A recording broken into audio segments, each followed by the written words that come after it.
Assalamualaikum warahmatullahi wabarakatuh.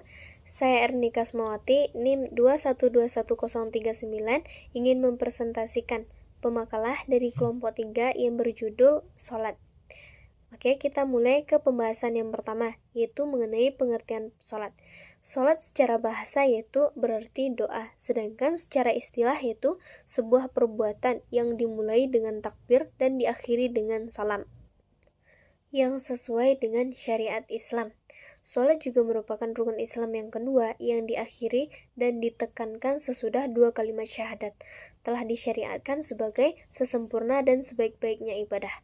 Sholat ini mencakup berbagai macam ibadah seperti zikir kepada Allah, tilawah kitabullah, berdiri menghadap Allah, ruku, sujud, doa, bertasbih, dan takbir. Selain itu, sholat juga merupakan pokok semua macam ibadah badaniyah. Allah telah menjadikannya fardu bagi Rasulullah SAW sebagai penutup para rasul pada malam Mi'raj di langit, berbeda dengan semua syariat. Hal itu ditentukan menunjukkan keagungannya sholat, menekankan tentang wajibnya sholat dan kedudukan sholat tersebut di hadapan Allah yang mana telah menciptakan kita. Sebagaimana yang telah tertera dalam firman Allah surat At-Taubah ayat 103 yang berbunyi, A'udzubillahi minasyaitonirrajim, Bismillahirrahmanirrahim. Khudz min amwalihim shadaqah tutahharuhum wa tuzakkihim biha wassalau alaihi anna sholataka sakanun lahum wallahu sami'un alim, yang artinya, ambillah zakat dari sebagian harta mereka, dengan zakat itu kamu membersihkan dan mensucikan mereka, dan mendoalah untuk mereka, sesungguhnya doa kamu itu yang menjadi ketentraman jiwa bagi mereka, dan Allah maha mendengar lagi maha mengetahui.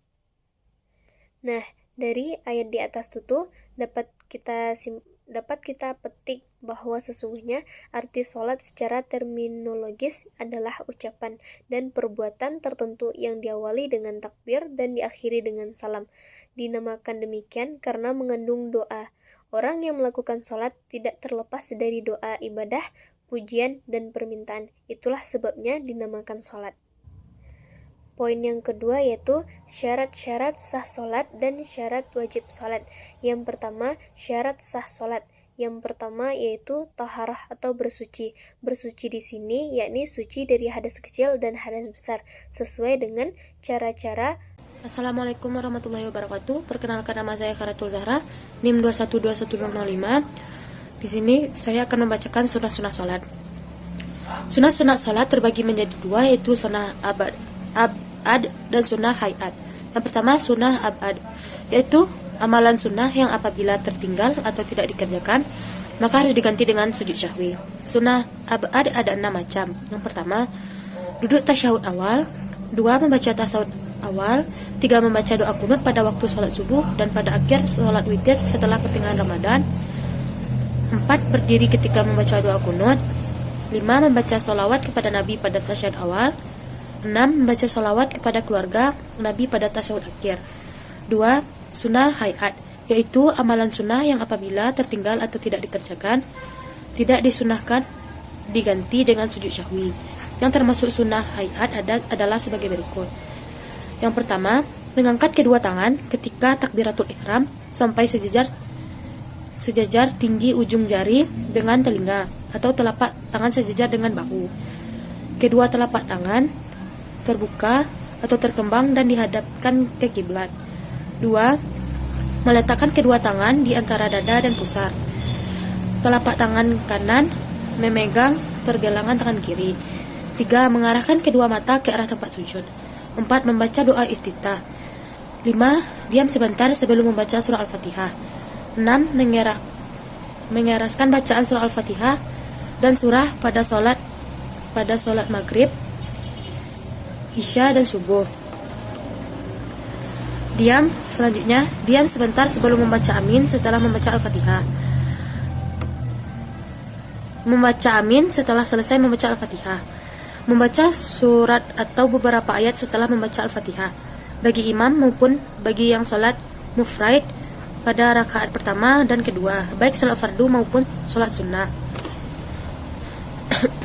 Membaca takbir intikal atau penghujung antara rukun yang satu dengan yang lain. Mengangkat tangan ketika akan ruku, bangun dari ruku. Meletakkan kedua telapak tangan dengan jari-jari terkembang di atas lutut ketika ruku. Membaca tasbih ketika ruku, yaitu subhanallah, subhana rabbiyal azimi. Sebagian ulama ada yang menambahkan dengan lafaz wa bihamdi. Duduk iftirasi atau bersimpuh pada semua duduk dalam solat kecuali pada duduk tasyahud akhir. Cara duduk iftirasi adalah duduk di atas telapak kaki kiri dan jari-jari kaki kanan dipanjangkan ke lantai. Membaca doa ketika duduk di antara dua sujud. Meletakkan kedua telapak tangan di atas paha ketika duduk iftirasi maupun tawaruk. Meregangkan jari-jari tangan kiri dan mengempalkan tangan kanan kecuali jari telunjuk pada duduk iftirasi, tasyahud awal, dan duduk tawaruk. Duduk istirahat sebentar sesudah sujud kedua sebelum berdiri pada rakaat pertama dan ketiga. Membaca doa pada tasyahud akhir, yaitu setelah membaca tasyahud dan sholawat. Mengucapkan salam yang kedua dan menengok ke kanan pada salam yang pertama, dan menengok ke kiri pada salam yang kedua. Hal-hal yang membatalkan sholat. Yang pertama, meninggalkan salah satu rukun sholat atau memutuskan rukun sebelum sempurna dilakukan. Dua, tidak memenuhi salah satu dari syarat sholat seperti berhadas atau terbuka aurat. 3. Berbicara dengan sengaja. Pernah kami berbicara pada waktu sholat. Masing-masing dari kami berbicara dengan temannya yang ada di sampingnya, sehingga turun ayat, dan berdirilah untuk Allah dalam sholatmu dengan khusyuk. Hadis riwayat jamaah ahli hadis Majah dari Zain bin Arqam. 4. Banyak bergerak dengan sengaja. 5. Makan atau minum. 6. Menambah rukun fi'li seperti sujud 3 kali. 7. Tertawa. Adapun batuk bersin tidaklah membatalkan sholat. 8. Mendahului imam sebanyak 2 rukun, khusus bagi makmum. Assalamualaikum warahmatullahi wabarakatuh. Perkenalkan, nama saya Randa Putra, NIM 21210019. Prodi Pendidikan Agama Islam, Fakultas Tarbiyah dan Ilmu Keguruan. Di kesempatan ini saya akan membacakan hasil diskusi dari kelompok 3 fikih ibadah. Dalam kali ini saya berkesempatan dalam membacakan hasil diskusi di bagian hal-hal yang diperbolehkan dalam sholat. Yang pertama, membetulkan bacaan imam jika terdapat kekeliruan atau lupa ayat tertentu. Yang kedua, bertasbih bagi laki-laki dan bertepuk tangan bagi perempuan jika terjadi kekeliruan dalam membaca sholat oleh imam. Yang ketiga, mendorong orang yang melintas di hadapan ketika sholat. Yang keempat, membalas dengan isyarat apabila ada yang mengajak atau memberikan salam kepadanya. Yang kelima, melakukan gerakan ringan seperti meluruskan dan merapatkan saf.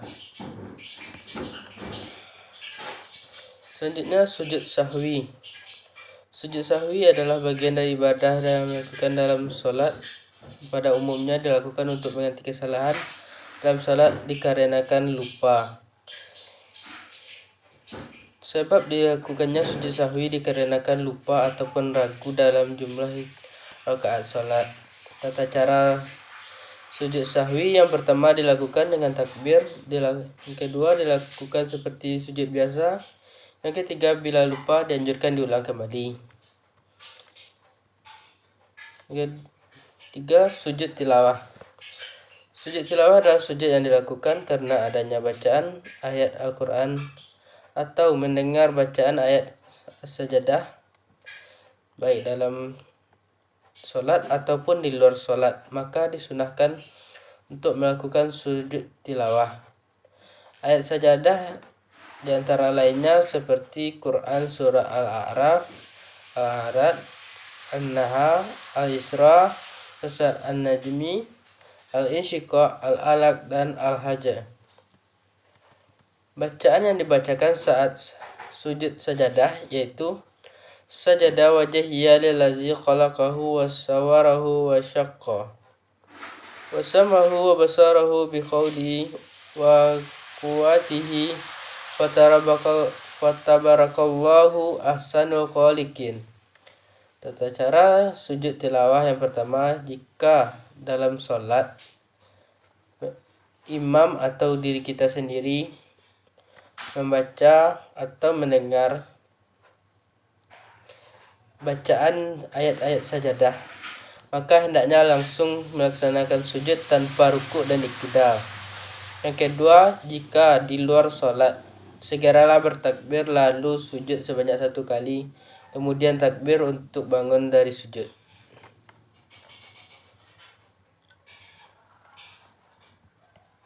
Sekian, assalamualaikum warahmatullahi wabarakatuh.